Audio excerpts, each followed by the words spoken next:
Hare Krishna. We continue reading from Bhagavad Gita as it is, Chapter 10, the opulence of the Absolute. We are on text 15.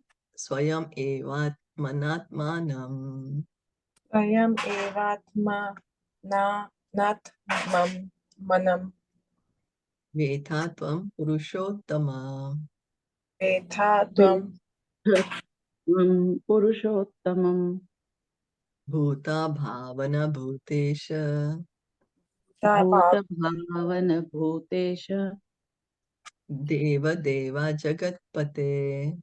devati Deva Deva Jagatpate Swayam personally, Swayam personally eva certainly, eva Deva sat certainly atmana by yourself, atmana by yourself by yourself atmanam yourself, atma Atmanam yourself veta no, vitad Vetha No tvam you, from you Tvam You purusha uttama, O greatest of all persons, purusha uttama o greatest of greatest of all persons bhuta bhavana, O origin of everything, Bhuta Bhuta Bhavana O all origin of everything bhuta isha, O lord of everything, the Bhuta Isha all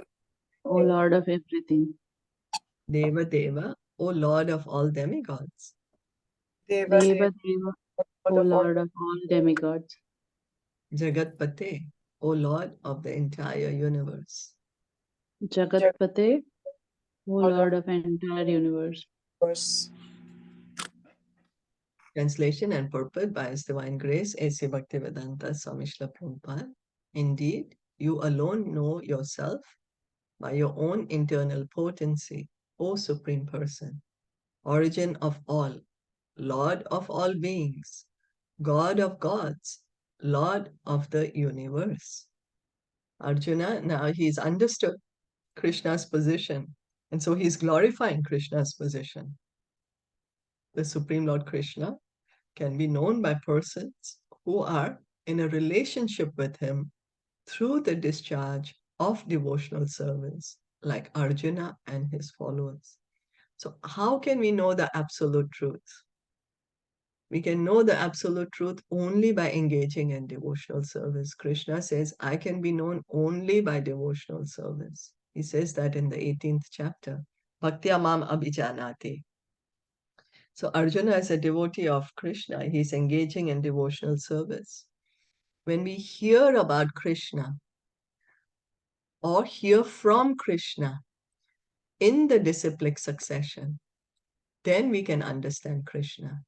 We can hear from Krishna, means Krishna's words in Bhagavad Gita, or hear about Krishna and his devotees, narrations in Srimad Bhagavatam. When we hear these in the disciplic succession, then we can actually understand Krishna. Persons of demoniac or atheistic mentality cannot know Krishna. And now, why is it so important to know Krishna, to understand Krishna? One may say, why should I try to understand Krishna? Krishna says in the 4th chapter, just try to understand the nature of my activities, the nature of my appearance, and you will get liberation. You don't need to come to this material world again. Just by trying to understand Krishna's position, or just by understanding Krishna's position, we don't need to take birth again in this material world. We go back to the spiritual world. Persons of demoniac, and what does it mean to understand Krishna? To understand Krishna's supreme position as the supreme personality of Godhead. Know that, oh yeah, I know Krishna, he was some yog, some mistake, he was some cow gopa, he was some doing some mischief in Vrindavan. No, that's not understanding Krishna, but understanding Krishna's position in truth. understanding how Krishna is creating this material world, how everything is his energy, the material world, the spiritual world, the living entities. That is understanding Krishna's position. Persons of demoniac or atheistic mentality cannot know Krishna. Mental speculation that leads one away from the Supreme Lord is a serious sin. And one who does not know Krishna should not try to comment on Bhagavad Gita. So if we don't know Krishna, we should not try to speak about Bhagavad Gita. It's a sin. So that's the reason again and again we are being told that hear in the parampara, hear from the devotees, hear in the disciplic succession, because they understand Krishna. So they are speaking the truth, Bhagavad Gita as it is. Like right now, we are hearing from Srila Prabhupada. And that's why he named the Bhagavad Gita as it is, as Krishna spoke it, as Arjuna understood it. Bhagavad Gita is the statement of Krishna. And since it is the science of Krishna, it should be understood from Krishna as Arjuna understood it. It should not be received from atheistic persons. This is Krishna speaking. This knowledge is given by Krishna. Now, if somebody tries to imagine and say, oh, Krishna was meaning to say this instead of this, then that is someone's mental speculation. That is not the truth. That is a deviation. Then we are listening to someone's mind instead of listening to the absolute truth. That's the reason we need to hear Bhagavad Gita as it is, as stated in Srimad Bhagavatam 1-11. Vadanti tat tattvavidas tattvam yajnanam advayam brahmeti paramatmeti bhagwan iti shabdayate. So Bhagavatam says the supreme truth is realized in three aspects: as impersonal Brahman, localized Paramatma, and at last as the Supreme Personality of Godhead. So the transcendentalists who are trying to understand God, how do they understand? God is understood in three features: as the Brahman, the light, the Brahmajyoti, impersonal Brahman. A more, that is the preliminary understanding, the most basic, the preliminary. Then a higher understanding is that God is the Paramatma in everyone's heart, in the heart of every living entity. And the complete understanding is that God is a person. He's the supreme person. And that the light is emanating from his form, which is the impersonal Brahmajyoti, and he is expanded in everyone's heart as the Paramatma. So at the last stage of understanding the absolute truth, one comes to the Supreme Personality of Godhead. That is the complete understanding of the absolute truth. So if we have come only to the first understanding, impersonal Brahman, we still have to continue further. We have to understand further. If we have come to the understanding of Paramatma, then we still have to continue further. And at last, when we come to understand God is a person, then that is the understanding, complete understanding of the absolute truth.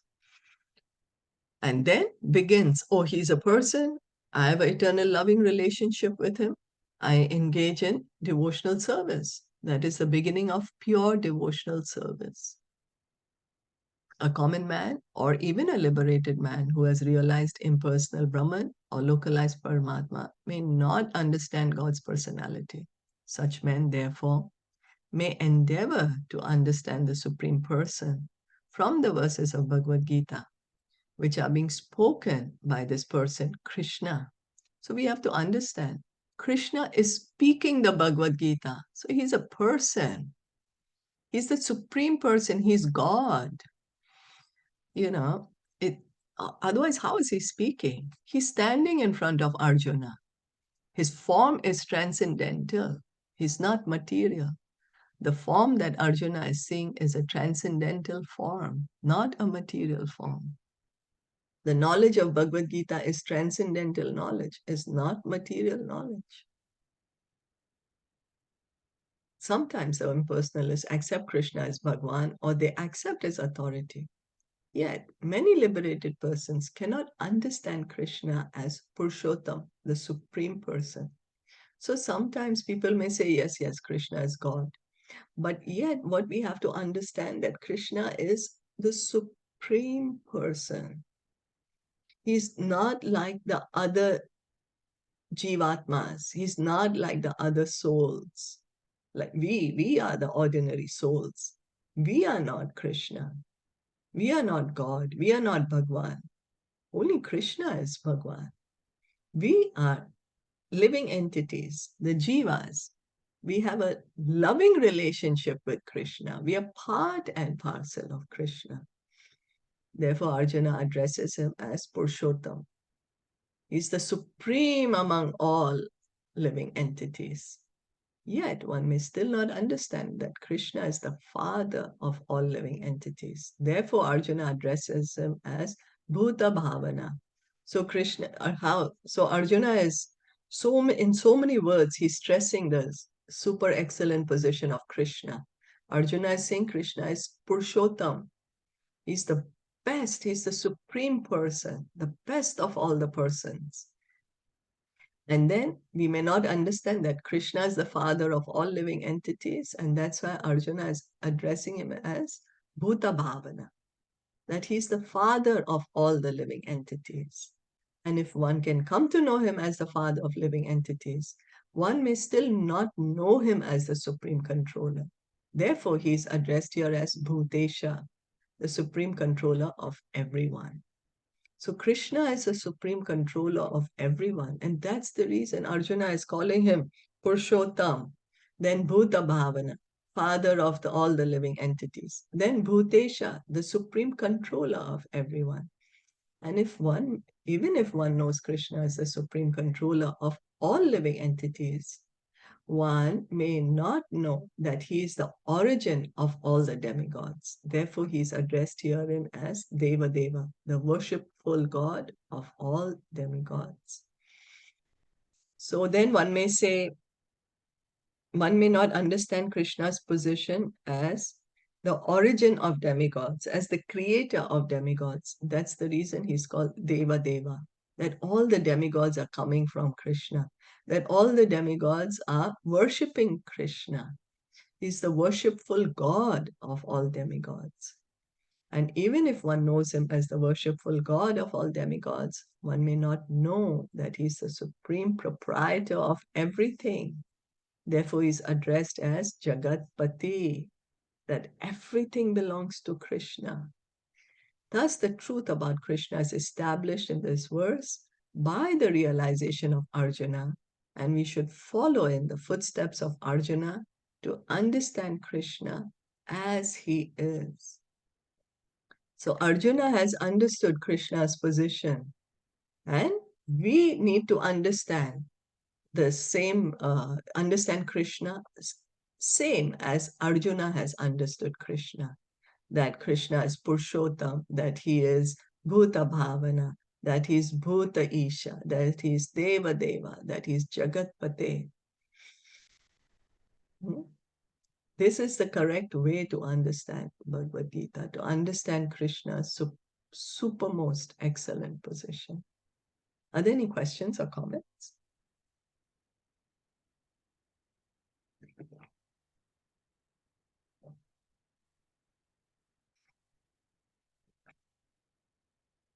Okay. Bhagavad Gita ki jai, Srila Prabhupada ki jai, Gaur Bhakta Vrinda ki jai.